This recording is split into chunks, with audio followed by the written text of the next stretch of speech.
Greetings and welcome back to Room 303 and our chats with Emily as we are calling our readings through the poetry of Emily Dickinson in the Johnson edition. We are at poem 279, Tie the Strings to My Life, O Lord. And right away we're back to 273, Put the Belt in as well, 277, where again she's contemplating the possibility of it's time to die, it's time to go. This is an interesting poem. When it was published in 1896, it was actually titled Farewell. We are, as the great scholar David Priest is going to argue, we're back to Emily's idea that death is an adventure, in this case a buggy ride, okay, with Jesus, the Lord, my Lord. The assumption is that she's speaking of deity here. It could be, I suppose, another person in her life. But we'll go ahead and assume this is a religious poem of a kind. The Lord is the driver of the poem. Now, our assumptions, you've been following our stuff at learnstrong.net, down that left-hand side, Chats with Emily.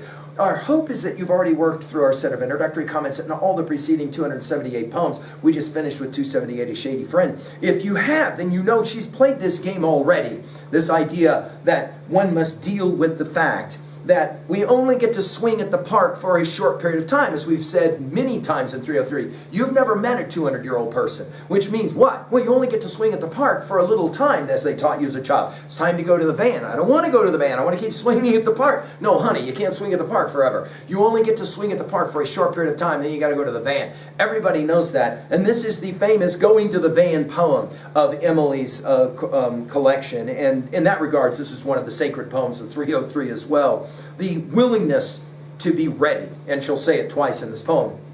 Tie the strings to my life, my Lord, then I'm ready to go. Just to look at the horses, rapid, that will do. Put me in the firmest side, so I shall never fall, for we must ride to the judgment, and it's partly downhill. And never I mind the steepest, and never I mind the sea, held fast in everlasting race by my own choice and thee. Goodbye to the life I used to live and the world I used to know, and kiss the hills for me once, just once. Then I am ready to go. Of course, immediately we think of Hamlet's 5-2 line, the readiness is all. And I think much of that is standing behind this poem as well.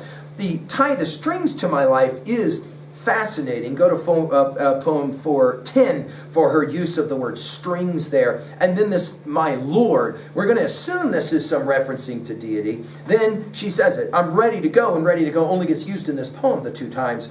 Of course, the last line, just look at the horses, and then she'll say it rapid. Now, this will take us to her most famous poem in this vein, poem 712, because I could not stop for death, he kindly stopped for me. And here she's being pulled in a buggy of a different kind, as we'll see when we get there. Put me in the firmest side, firm taking us back to poem 278, so I shall never fall. For me, we must ride to the judgment, right, the afterlife, and it's partly downhill. There's a certain kind of irony about this. In other words, it can be a little bit scary in a buggy going downhill. Never I mind the steepest, and never I mind the sea, held fast in everlasting race. Now this race takes us back to 2 Timothy 4, 7, and 8, where Paul will say, I have fought the good fight, I have kept the faith, I've run the race. And so this idea that life is like a race which must be won by my own choice in thee. I think that's the key to this poem. I am choosing here. It is not choosing me. And then she'll say goodbye. Goodbye to the life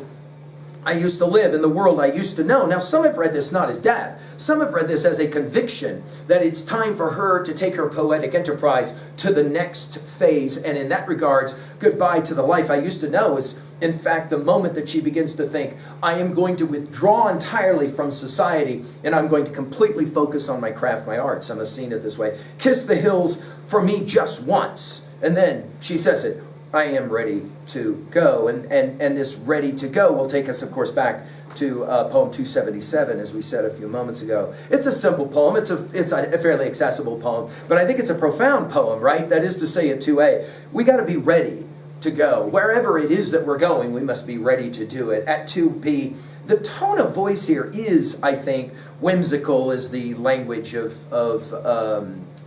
David Priest, the scholar, and I think it is. Some have even seen it as playful.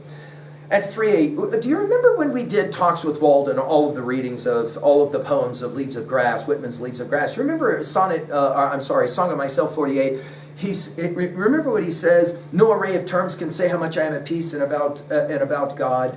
I think there's some sense of that in this as well. We mentioned the 2 Timothy 4, 7, and 8 passage as well.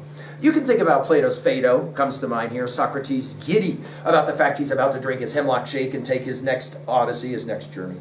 Finally, at 3b, the question of not getting to swing at the park forever can be a kind of sad one. And yet notice this poem gives some sense of comfort to let's get ready to go. What are your thoughts about that? How do you get ready to go to the band?